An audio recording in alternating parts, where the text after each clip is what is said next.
desarrollar hoy se llama Fe en Acción. ¿De qué se trata esto en la vida práctica? ¿Qué es el cristianismo? ¿Cómo es que traducimos en el día a día lo que nosotros hemos dicho creer? Y le cuento, para empezar, que si usted ha estado enamorado, o mejor aún, si ha amado a alguien de verdad, estará de acuerdo conmigo de que uno hace hasta lo imposible por demostrarle el sentimiento a esa persona. Cuando Mauricio y yo fuimos novios, fíjese que nos vimos todos los días durante el año y medio que estuvimos jalando. Él se iba a las 10 de la noche de la casa, que era la hora a la que papi le ponía el toque de queda, más o menos como a las 10:25 iba llegando a la casa y a las 10:26 me estaba llamando para seguir conversando hasta las 11 de la noche más o menos. Nos regalábamos toda clase de peluches, chocolates, flores, tonterías que eran tratadas como reliquias de museo por el valor sentimental que tenían para nosotros. Como no teníamos teléfonos inteligentes, ni tontos, ni nada, no existía eso en aquella época. Bueno, nuestro WhatsApp eran papelitos y cartas que iban y venían. Tengo una caja en la casa con todo ese montón de papeles que a veces nuestras hijas sacan y se ponen a leer y nos hacen bullying de eso. Mauricio me componía canciones, me llevaba serenatas cada vez que ponía, yo por mi parte, pues cocinaba toda clase de postres, queques y comidas, le escribía cartas, le hacía dibujos. Yo sé que usted tiene su propia historia cursi, por eso no me da miedo contarle la mía. Pero lo que quiero demostrar es que cuando uno ama a alguien, lo demuestra precisamente con acciones concretas. Porque el amor no es teórico, el amor es práctico y se va a reflejar en nuestros actos cotidianos. Hoy, después de casi 30 años de andar juntos, ya no nos regalamos peluches, ahora me dan alergia por los ácaros. Y tratamos de evitar todo ese montón de postres engordantes, porque imagínese usted comiendo como comíamos de adolescentes. Pero afirmamos nuestro amor mutuo todos los días, con acciones concretas, que pretenden ser coherentes con el sentimiento que decimos tener por el otro. Jesús hizo lo mismo, nos demostró su amor de la manera más sublime, se despojó de su divinidad, se hizo hombre, vino a habitar entre nosotros y no solo eso, sufrió una muerte violenta, una muerte de cruz para ocupar el lugar que teníamos que haber ocupado usted y yo y ofrecernos perdón y salvación. Hoy vamos a estudiar una carta del Nuevo Testamento, es la carta de Santiago. Vamos a estar ahí en unos capítulos de este libro. Y le cuento que Santiago era el hermano menor de Jesús. Había crecido con él ahí en el taller, viendo cómo se trabajaba la carpintería. Escribe esta carta como un pastor de la iglesia nueva que se estaba formando.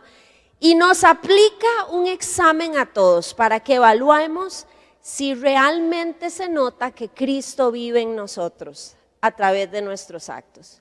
Su carta, como les digo, va dirigida a creyentes.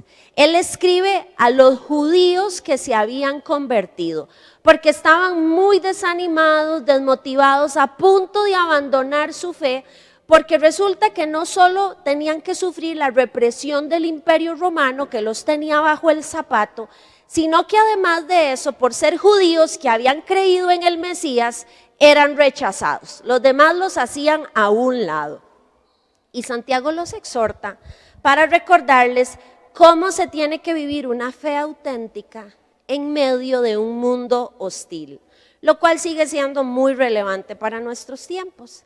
El tema principal de la carta es que la fe verdadera debe producir obras genuinas. O dicho de otra manera, si usted dice que ha creído en Jesucristo como su Señor y su Salvador, Santiago le responde, demuéstrelo. Demuéstrelo con evidencias. Haga que sus acciones externas reflejen la realidad interna de lo que pasó en su corazón. Justifique su fe ante otros mediante sus buenas obras. Y estaremos hablando hoy precisamente de cómo la fe verdadera produce amor genuino, fe en acción. Ese es el tema que le he puesto. Pero antes usted me acompaña a orar, ¿de acuerdo? Señor, agradecemos esta oportunidad extraordinaria que nos regales de estar juntos, un grupo de mujeres y hombres que nos sabemos necesitados de ti. Queremos pedirte que dispongas, Señor, tu palabra y que nuestro corazón sea la tierra fértil donde haya fruto. No queremos ser cristianos solo por un nombre, por una moda. Queremos ser cristianos que viven el día a día, ser seguidores de Jesucristo. Si hemos dicho que abrazamos esta fe, queremos que se note, que se demuestre. Ese es el reto que nos plantea la carta de Santiago. Por favor, Dios, habla de manera puntual al corazón de cada uno de los que estamos aquí. En tu nombre pido que así sea. Amén. Fíjense, gente, que desde que soy adolescente, o sea, anteayer más o menos, voy al gimnasio a hacer ejercicios. Esa fue la forma que escogí para tratar de mantenerme en forma y con salud. Y conozco muy bien el mundo interno que se da ahí. Ahí usted se va a encontrar de todo. El mes más saturado es... seguramente usted ha sido de los que se matriculó en enero, ¿verdad? Por las culpas de diciembre y por todos los propósitos de año nuevo que uno hace y dice, este sí es el seguro que voy a hacer ejercicio, dieta, etc. Mire, ahí llegan las chicas fashion, que llegan a lucirse y a tomarse un selfie cada 2 lagartijas para postearlo en las redes, ¿verdad? De que están muy fitness y muy bonitas. Están también los que exhiben sus cuerpototes, grandes, musculosos, algunos tatuados, que inspiran respeto, admiración y la envidia de muchos también. No faltan los que solo llegan a hablar y a socializar y lo único que ejercitan es la lengua. El punto es que a la hora de los balazos, cuando la cosa se pone ruda, la cuesta está empinada y se trata del entrenamiento fuerte, intenso, de cumplir rutinas agotadoras, de incomodarse con la disciplina diaria de tener que ir a un gimnasio, se empiezan a reducir las filas. El colador deja por fuera a muchos. Y los fiebres que se matricularon el 2 de enero no llegan ni al 2 de febrero. Si acaso 8, 6 de 30 que arrancaron al principio. Les cuento esto porque con las exigencias de la vida cristiana sucede lo mismo. Una lectura seria del libro de Santiago va a producir ese mismo efecto en nosotros. Nos pasa por el colador a todos. Ataca la fe que no es auténtica. Su propuesta de vida cristiana nos va a incomodar. No es nada confortable lo que él nos dice. Una y otra vez Santiago nos cuestiona. Si usted dice que cree en Dios, como lo ha profesado, ¿por qué no vive como Dios espera? ¿Por qué no hace lo que Dios está demandando de usted? Santiago señala que si nuestra fe en Dios es genuina, el resultado de eso debería de ser amor genuino. Y para él eso se traduce en 3 acciones prácticas que estaremos revisando esta mañana. La primera de ellas, el amor genuino no va a mostrar favoritismo. Vamos a estar en Santiago 2 y 3, así que abra su Biblia o su aplicación en esta parte de la escritura porque de ahí no nos vamos a mover. Dice el verso 1, leo para ustedes. Hermanos míos, la fe que tienen en nuestro glorioso Señor Jesucristo no debe dar lugar a favoritismos. Supongamos que en el lugar donde se reúnen entra un hombre con anillo de oro y ropa elegante y entra también un pobre desarrapado. Si atienden bien al que lleva ropa elegante y le dicen, siéntese usted aquí en este lugar cómodo, pero al pobre le dicen, quédate ahí de pie o siéntate en el suelo a mis pies, ¿acaso no hacen discriminación entre ustedes, juzgando con malas intenciones? Dice el verso 9, pero si muestran algún favoritismo, pecan y son culpables, pues la misma ley los acusa de ser transgresores. Estos amigos míos decidieron poner en venta su casa grande y lujosa. Varias personas llegaron a verla, pero no se concretaba la venta porque había que pagar varios miles de dólares, era lo que estaban cobrando. Resulta que un buen día llegó un chinito con su familia. Ellos rápidamente hacen el análisis visual, ven la forma sencilla de vestir de la esposa, el carro en el que había llegado el chinito y dijeron, pecadito, estos que van a tener plata para pagar el costo de la casa. Pero como son buenos cristianos y muy educados, pues igual le hicieron todo el recorrido a los señores y le dieron toda la explicación que correspondía. ¿Cuál no fue su sorpresa? Que 2, 3 días después, el señor estaba llamando para hacer la oferta económica e incluso llevarse no solo la casa, sino varios de los muebles que a la esposa también le habían gustado. Él era el CEO de una importante empresa transnacional que recién había sido trasladado a ese país y por supuesto que tenía la capacidad económica para comprar aquella casa. El refrán popular nos dice que no se juzga un libro por su portada. ¿Por qué? Porque las apariencias engañan. Lamentablemente los seres humanos, cristianos incluidos, vivimos obsesionados con lo externo. Mire, eche un vistazo alrededor suyo, vuelva a ver a la gente que usted tiene cerca, haga una visual así 360. ¿Verdad que hay raritos? Que usted dice, ay, pero esa gente ¿por qué se viste así? ¿O por qué anda con esa persona? ¿O qué es ese corte de pelo? Bueno, le tengo noticias. Algunos están pensando que el rarito es usted, por cómo usted anda. El punto es que sacamos conclusiones de los otros por lo primero que vemos u oímos. Su atuendo, el carro que maneja, el tamaño de su casa, su profesión, el colegio de donde se graduó. Y lo grave es que mis prejuicios me van a hacer responder de manera muy diferente si es A o si es B. Veamos el siguiente video de cómo las personas reaccionan de forma distinta dependiendo de cómo anda vestida una niña. ¿Lo tenemos, chicos?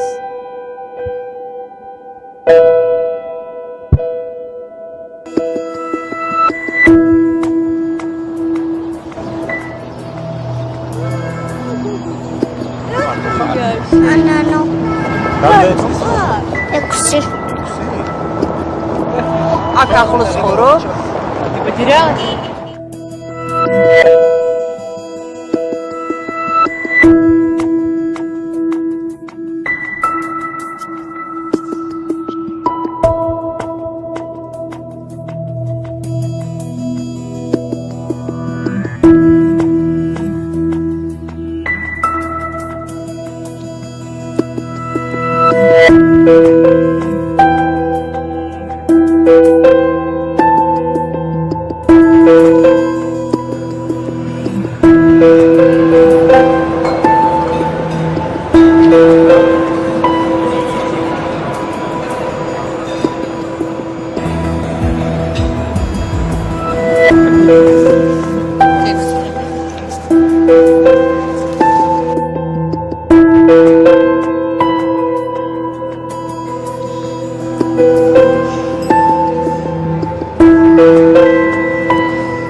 biraz ayıp oldu ya.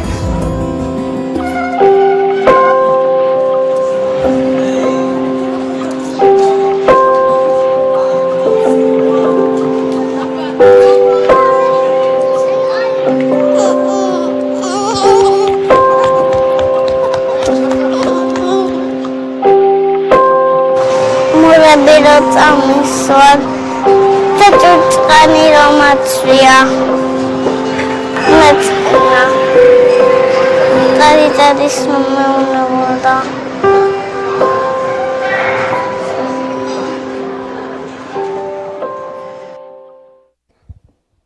Nos parece cruel, pero hacemos exactamente lo mismo. Juzgamos y etiquetamos a los demás por su apariencia. Eso me conduce a un pensamiento irracional y eso desencadena prejuicios, una actitud discriminatoria que Santiago censura profundamente.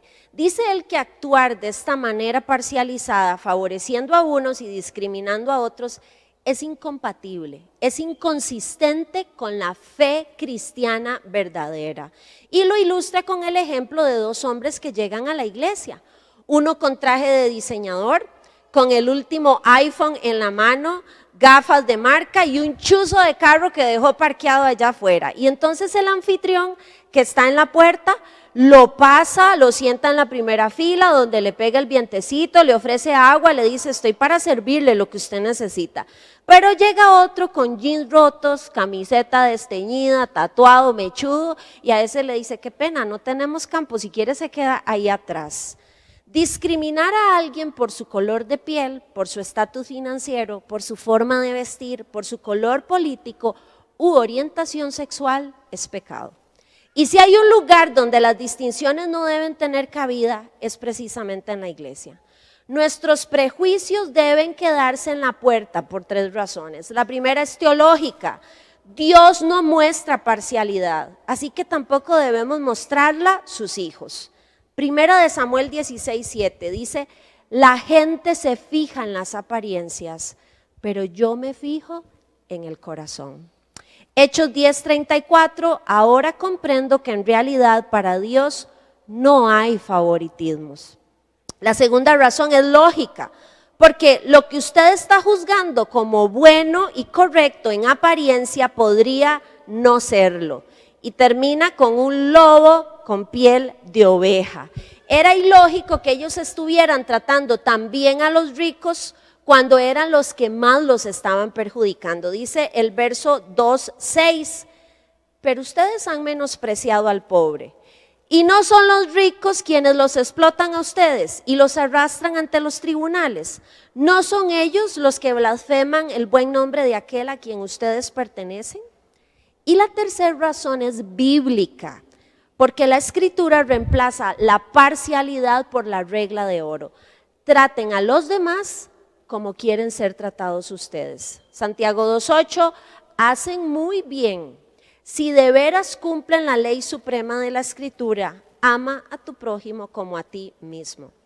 Y no se refiere al prójimo que yo escojo y el que me cae bien, sino a todos, especialmente a aquellos que me son difíciles de amar.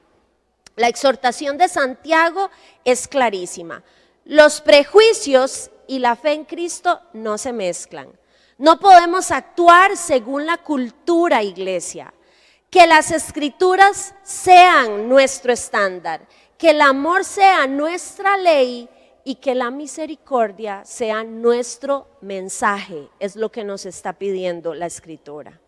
Ahora reflexionemos. ¿A quiénes he dañado yo con mis palabras o con mis acciones debido a mis prejuicios?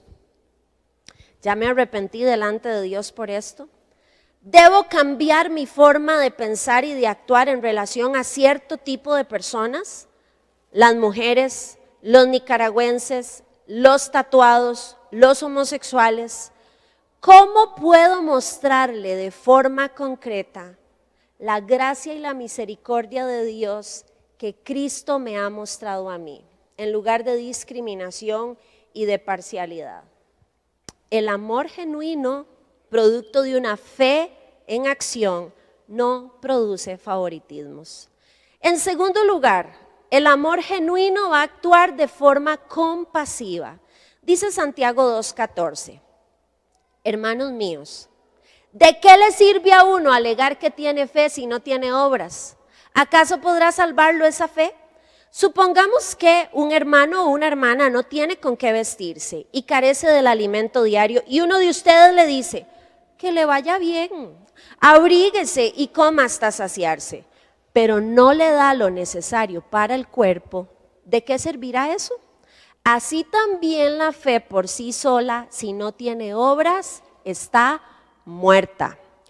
De niña me enseñaron una canción que tal vez los más viejitos de ustedes recuerden. La canción decía, si en verdad eres salvo, di amén. Y los chiquillos gritábamos desgalillados, amén. Pero quiero llamar su atención a la segunda parte de la canción porque decía, si en verdad eres salvo, testifica con tu vida. Si en verdad eres salvo, di amén. De eso se trata. Frente a un texto como el que acabamos de leer, nos toca responder con honestidad. ¿En serio? ¿Es cierto que yo testifico con mi vida y mis acciones cotidianas que soy una seguidora de Jesucristo? ¿Que Cristo mora y habita en mi corazón? ¿Cómo le fue esta semana? Haga un análisis. ¿Y la semana pasada? Es más, ¿cómo le ha ido durante estos primeros 6 meses del 2019? Yo hice mi evaluación y tengo que responder que no muy bien. Tal vez no he matado, ni he robado, ni he hecho ninguna de esas cosas un poco más graves, pero solo la semana pasada hubiera colgado a un par de choferes de esos que se te atraviesan en la calle y que uno dice, traficaron la licencia, qué ganas de tener poderes para hacer algo aquí.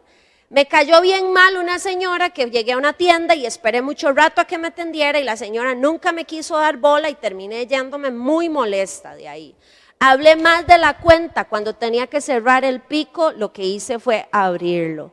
Y por andar en mi mundo muchas veces soy indiferente a las necesidades de otros.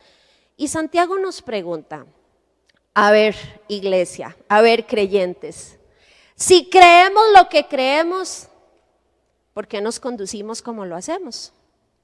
Saben, dicen que la fe es como las calorías. Usted no puede verlas, pero siempre va a ver los resultados, ¿cierto? Se le empiezan a notar en diferentes partes del cuerpo. Ese es el tema central de esta carta, resultados. Su tesis es que la fe real debe producir obras, no hay otra forma. E introduce el tema con 2 preguntas retóricas. ¿De qué sirve alegar que uno tiene fe si no tiene obras? Es algo así como, ¿de qué le sirve a usted tener licencia si no sabe manejar? De nada, ¿verdad?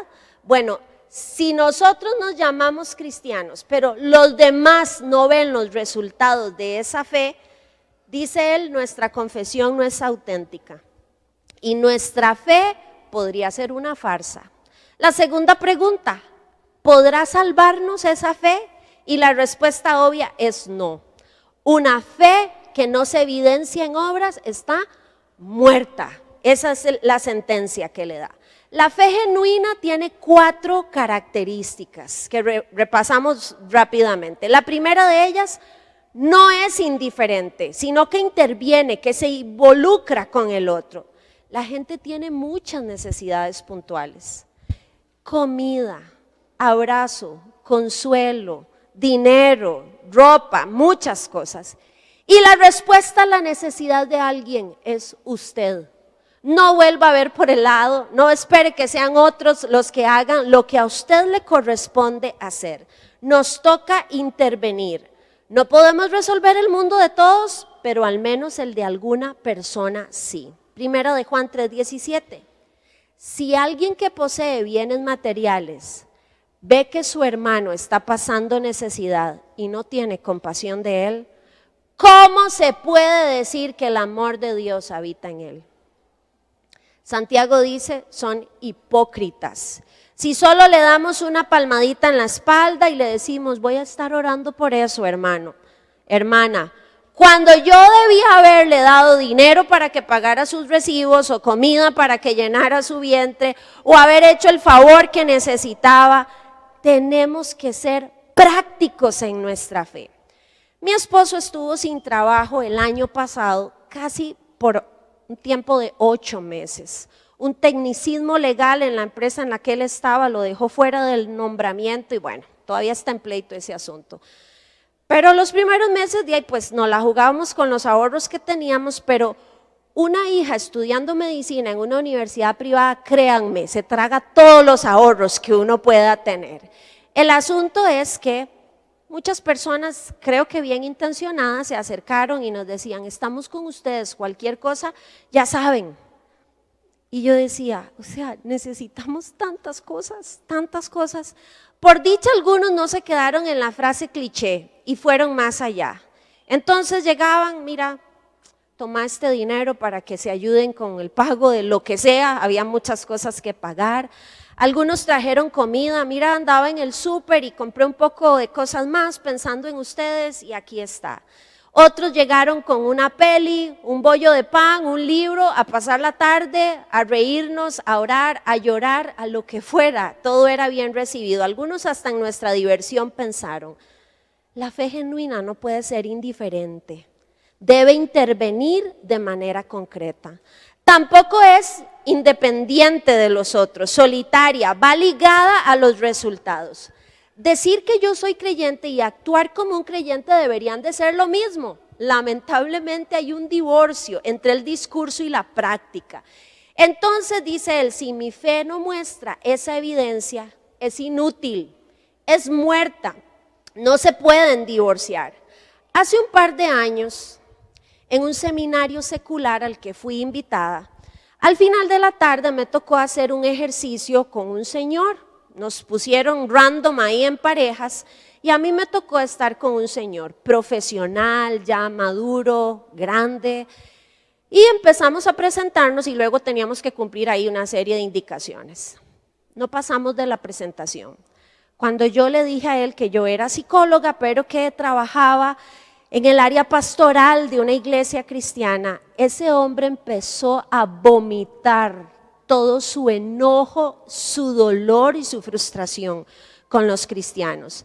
Entre lágrimas, realmente conmovido, me contó cómo su única hermana, que era cristiana, que pasaba metida en la iglesia, que daba charlas de Biblia, decía él, era la que peor lo había tratado, humillado y despreciado debido a su homosexualidad. Era realmente cruel las cosas que aquella mujer le había dicho y cómo había reaccionado con él. El seminario realmente apestaba y yo no pasé del primer día, pero entendí que Dios me había enviado ahí con un propósito y era pedirle perdón a ese hombre en nombre del Jesucristo a quien yo represento, que jamás hubiera usado la violencia, el desprecio y la humillación para tratar a ningún pecador, empezando conmigo, que soy la primera que he recibido gracia y misericordia cuando no merecía eso. Es que no se vale, gente, no se vale que nosotros hablemos de un discurso bonito del amor si mis actos niegan ese amor. No se equivoque, no patrocinamos el pecado, pero tampoco podemos usar el odio para tratar a los demás. La fe, en tercer lugar, no es invisible, tiene evidencias que se notan. No existe eso de que mi fe es privada, es solo para mí, esto es un asunto entre Dios y yo. Déjeme a mí con mis devocionales, con mis tiempos de adoración, etcétera, y ya. Algunos parecen muy cómodos siendo cristianos del servicio secreto. Nadie sabe que son cristianos, pasan inadvertidos porque nadie ve los frutos de su fe. Que otros se encarguen de eso. Ay, esa gente que es tan intensa, ellos que hagan la parte difícil. Eso es para los fanáticos. Yo estoy bien aquí, solo con mi Dios, no me molesten. Santiago 2:18. Sin embargo, alguien dirá, tú tienes fe y yo tengo obras. Pues bien, muéstrame tu fe sin las obras y yo te voy a mostrar mi fe por las obras, precisamente. Porque son el resultado visible de aquello en lo que yo he creído. Y la fe tampoco es intelectual, sino que es del corazón. Este es un personaje interesante en las iglesias, el intelectual religioso. El que sabe los hechos, recita las verdades, estudia a Dios, hace apologética de su bien fundamentada teología, pero nada de eso ha bajado a su corazón, ni a sus manos ni a sus pies. Entonces no pone en práctica nada de lo que sabe, no mete las manos en la masa, ni se arrolla las mangas para hacer las cosas. Y Santiago es rudísimo comparando esa fe con la de los demonios, así les dice, que tienen una teología impecable, pero obras aborrecibles. Santiago 2:19, ¿tú crees que hay un solo Dios? Magnífico, también los demonios lo creen y tiemblan, no hay ninguna diferencia, son las obras lo que van a hacer la diferencia. La fe que se queda en la racionalidad y el intelecto sin pasar por el corazón y sin hacerse evidente en actos de amor es inútil. Ahora evaluémonos. ¿Saben los demás que usted es cristiano porque se los ha dicho? Ah, sí, yo soy cristiano y yo voy a una iglesia. O porque sus actos de amor, de servicio, de compasión, así lo han hecho evidente delante de las personas con quienes usted comparte. ¿Será indiferente, independiente, invisible o intelectual alguno de los apellidos de mi fe? Piense en alguien en este momento que esté atravesando una necesidad puntual de su familia o de su entorno laboral, del barrio, amigos, alguien. Puede ser económica, puede ser emocional, puede ser laboral. ¿De qué formas prácticas usted puede mostrarle su fe respondiendo a su necesidad? ¿Y cuándo lo va a hacer? Tiene tarea. Espero que no pase de esta semana, que mañana mismo usted lleve el reto y la tarea de ser las manos de Dios, los ojos de Dios, el sustento de Dios para la vida de alguna de esas personas. Antes de pasar al tercer punto, permítame hacer una aclaración importante. Santiago 2:24 dice, como pueden ver, a una persona se le declara justa por las obras y no solo por la fe. Romanos 3:28 Pablo nos dice, porque sostenemos que todos somos justificados por la fe y no por las obras que la ley exige. De ahí entonces, ¿cómo es la cosa? ¿Obras o fe? ¿A quién le hacemos caso? ¿A Santiago o a Pablo? ¿Está negando Santiago el evangelio de la gracia? ¿O es Pablo el que está perdido y desubicado? ¿Se están contradiciendo ambos? Ninguna de estas. Pablo hace referencia a la raíz de la salvación. Cuando una persona es inconversa, lo único que necesita es tener fe en Jesucristo y en su obra redentora. Fe, eso es suficiente. No es por obras que usted se va a ganar el favor de Dios, es solamente por fe. Y nos muestra entonces cómo el no creyente pasa a ser un creyente. Santiago, por su parte, se refiere al fruto de esta salvación. Después de que la raíz de la fe está plantada en nuestras vidas, debe dar el fruto correcto de buenas obras. Santiago nos está diciendo cómo es que viven los creyentes, qué es lo que hacen y lo que no hacen aquellos que hemos decidido seguir a Jesús. Dos lados de la misma moneda. Y enfatiza su punto mencionando dos ejemplos antagónicos. Por un lado, el respetable y poderoso Abraham, el padre del pueblo hebreo. Por otro lado, la mujer de moral fácil, prostituta, de mala reputación, Rahab. Dice él que ambos, como resultado de su fe genuina, pasaron a acciones prácticas. Por fe, Abraham ofreció su hijo para el sacrificio. Por fe, Rahab cuidó a los espías israelitas. Por fe, usted y yo, ¿qué estamos haciendo? Tercer característica de este amor evidente de la fe genuina es que el amor genuino domina la lengua. Ay, decimos algunos, agárrense duro. Santiago 3:2, todos fallamos mucho. Si alguien nunca falla en lo que dice, es una persona perfecta, capaz también de controlar todo su cuerpo. Dice el verso 5, así también la lengua es un miembro muy pequeño del cuerpo, pero hace alarde de grandes hazañas. Imagínense qué gran bosque se incendia con tan pequeña chispa. También la lengua es un fuego, un mundo de maldad. Siendo uno de nuestros órganos, contamina todo el cuerpo. Y encendida por el infierno, prende a su vez fuego a todo el curso de la vida. Usar una lengua sin freno tiene severas consecuencias. ¿Recuerdan aquel médico que la emprendió en contra de una diputada cristiana diciéndole que era una jaiba, una pola, una ramacheca y yo no sé cuántas cosas y terminó denunciado en una corte?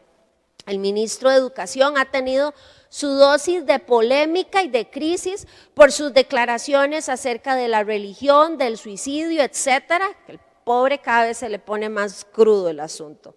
Santiago nos advierte de este peligro y nos recuerda que nuestra forma de hablar, gente, también es un reflejo de nuestra fe y amor genuinos. Dice su carta que no es que tenemos que mantenernos en silencio, pero sí que tenemos que aprender a dominar este pequeño y peligroso órgano llamado lengua. ¿Usted sabía que la lengua mide aproximadamente 10 centímetros de longitud? Pero es el músculo más fuerte y flexible del cuerpo, gracias a 17 músculos distintos que la componen. Colabora en importantes funciones como la masticación, el lenguaje y el sentido del gusto. Es la parte del cuerpo que se cura más rápido. Su superficie tiene hasta 3,000 papilas gustativas. Las mujeres tienen una lengua más corta que los hombres. Chicas, no acepten que nos digan lengua larga, vea. La ciencia nos respalda. Eso sí, dice, la lengua es el único conjunto de músculos voluntarios que no se fatiga. Y ahí estamos caídas porque todos los días demostramos que la nuestra no se cansa nunca. Tiene más de 600 tipos diferentes de bacterias, al punto que dice en 1 mililitro de saliva puede haber hasta 1.000.000 de bacterias. Guácala. Santiago la compara con el freno en la boca de un caballo. Usted lo ha visto, son unas cuantas tiras de cuero que dominan a ese animal tan fuerte y tan imponente para donde su jinete lo quiera llevar.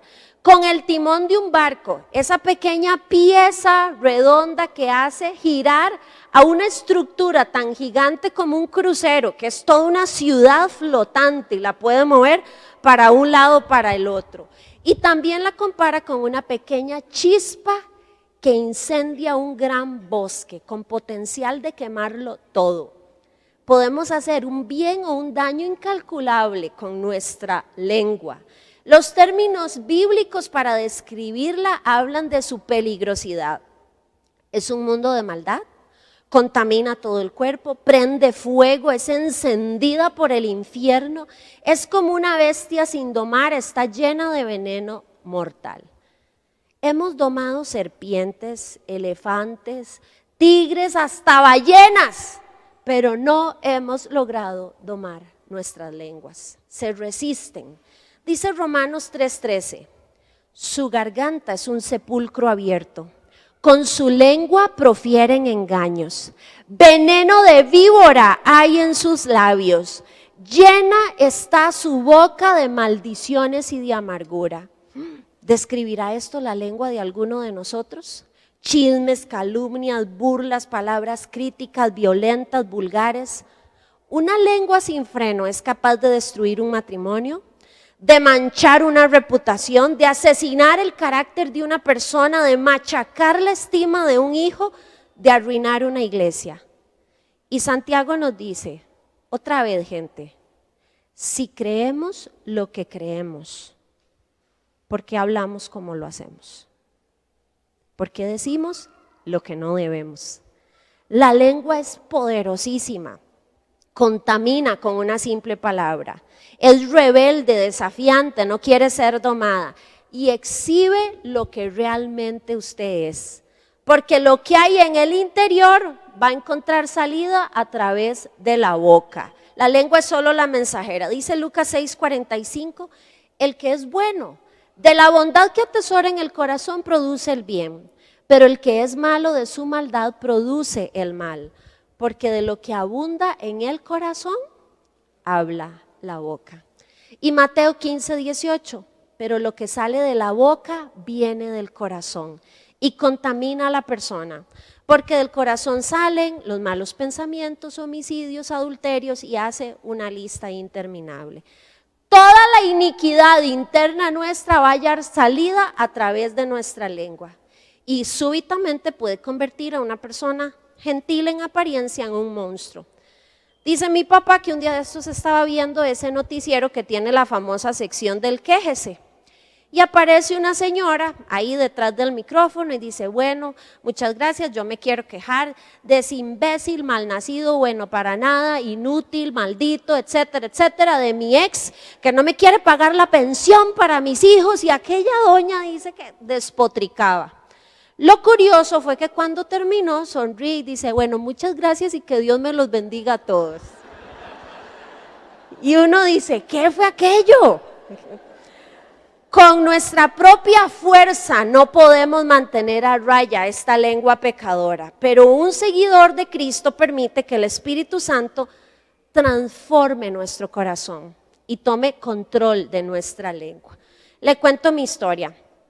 Hace un año, mientras venía de regreso en un vuelo hacia Costa Rica, coincidí con una persona que en un momento de mi vida me hizo muchísimo daño. Ni siquiera la conocía, pero bueno, así son las cosas. Al parecer ella me vio cuando yo entré al avión, se esperó hasta que estuviera sentada, el avión hubiera despegado, y se vino hasta donde yo estaba a empezar a ofenderme y a gritarme. Imagínese usted la escena, en aquel espacio cerrado, yo en medio de dos personas, iba en el asiento del medio, y ella diciendo todo lo que quería.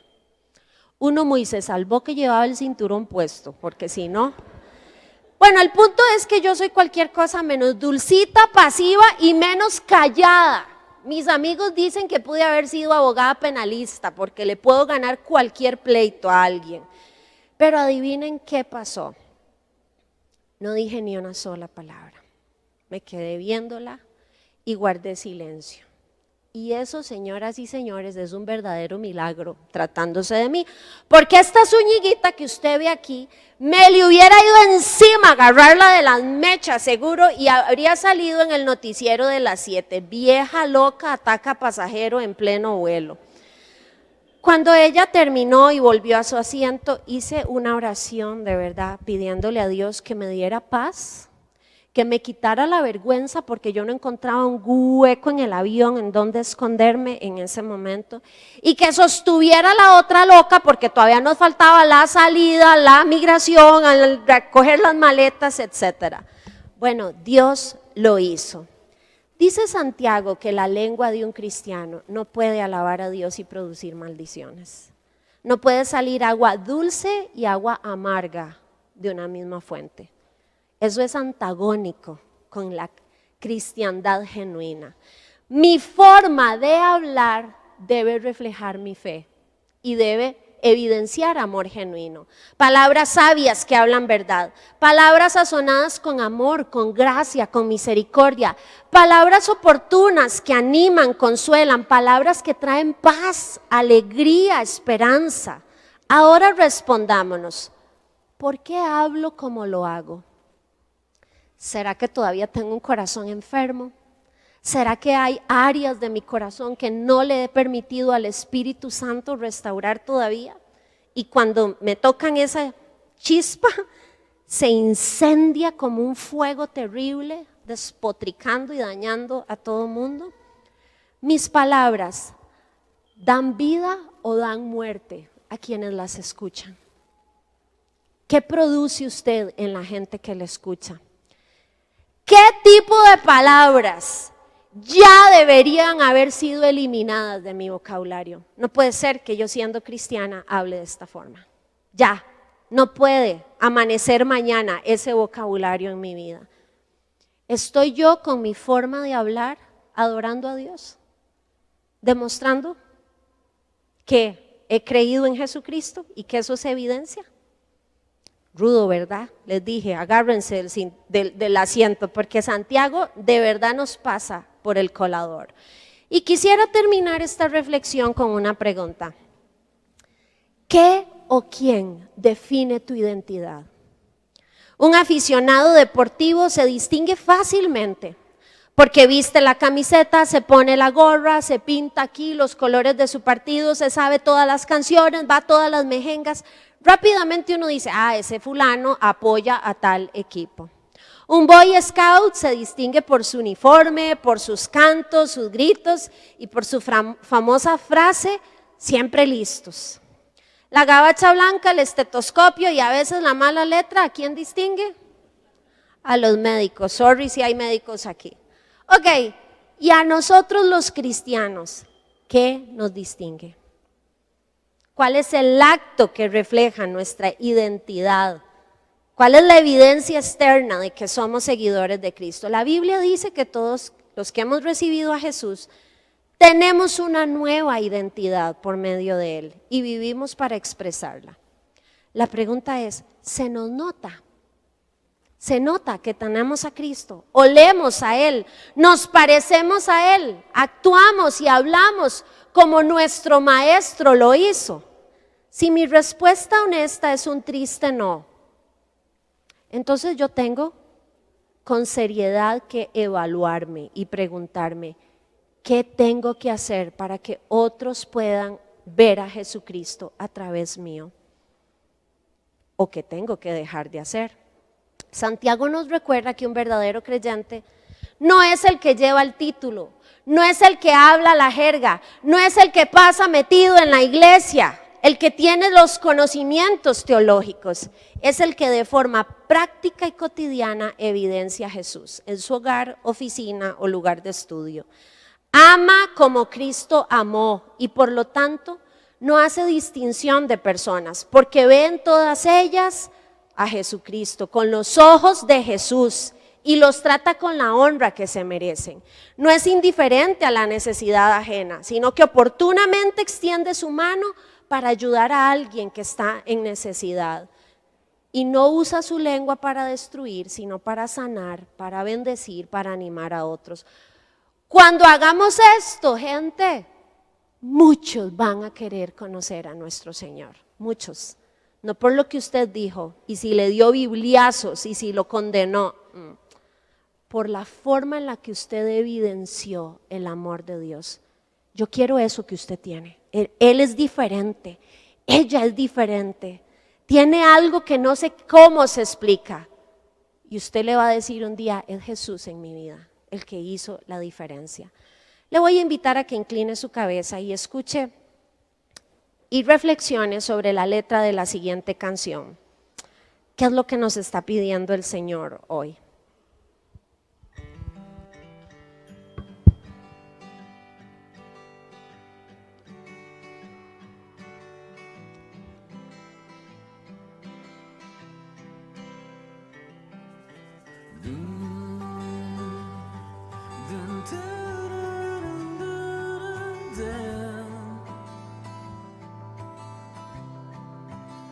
Lo único que quiero es cuando veas mi vida encuentres algo verdadero, un corazón sincero.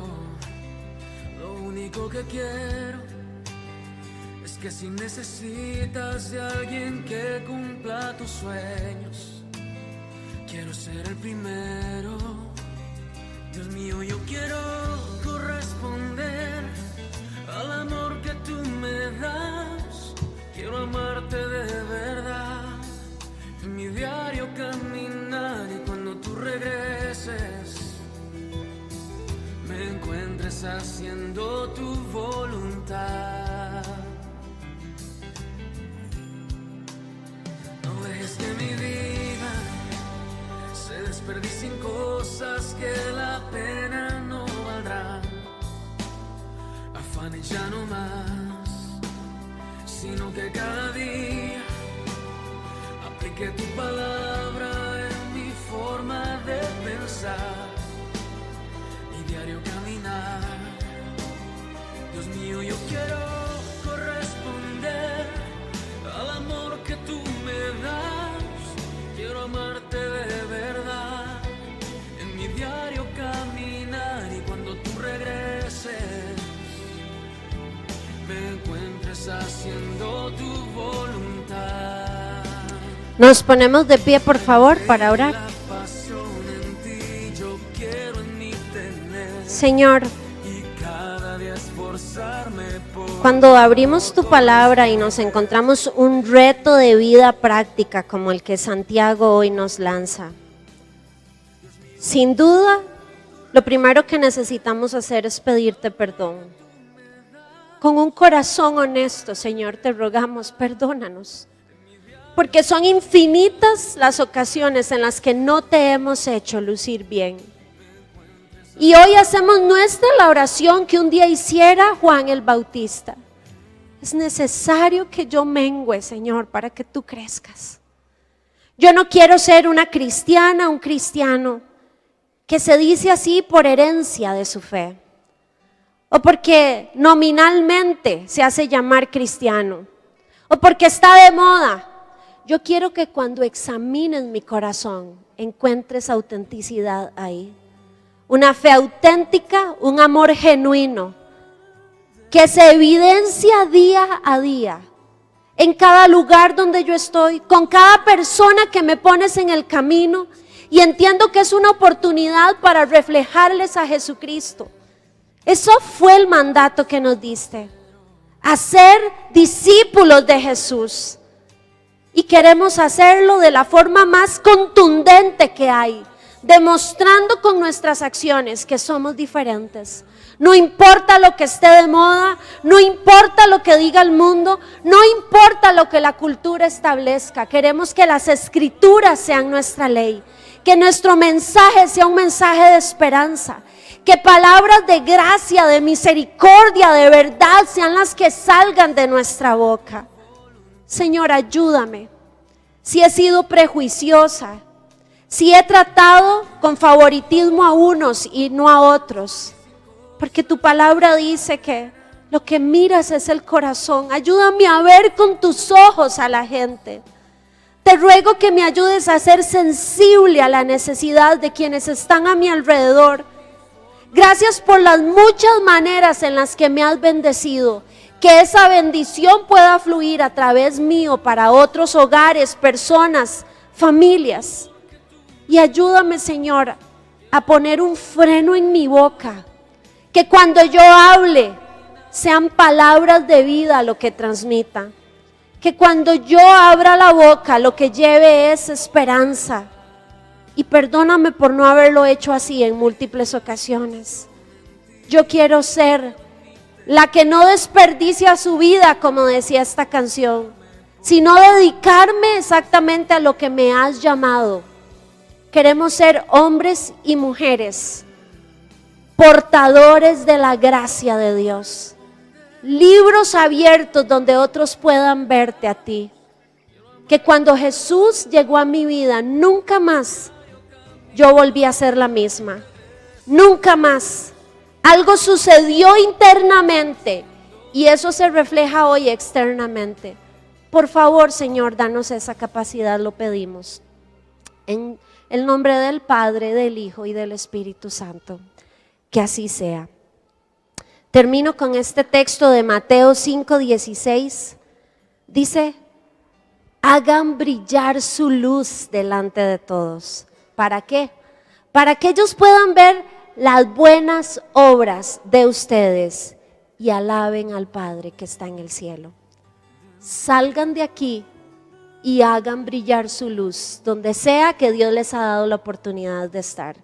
El pueblo de Jesucristo que evidencia en la vida práctica que somos diferentes. Que el Señor les bendiga. Feliz fin de semana.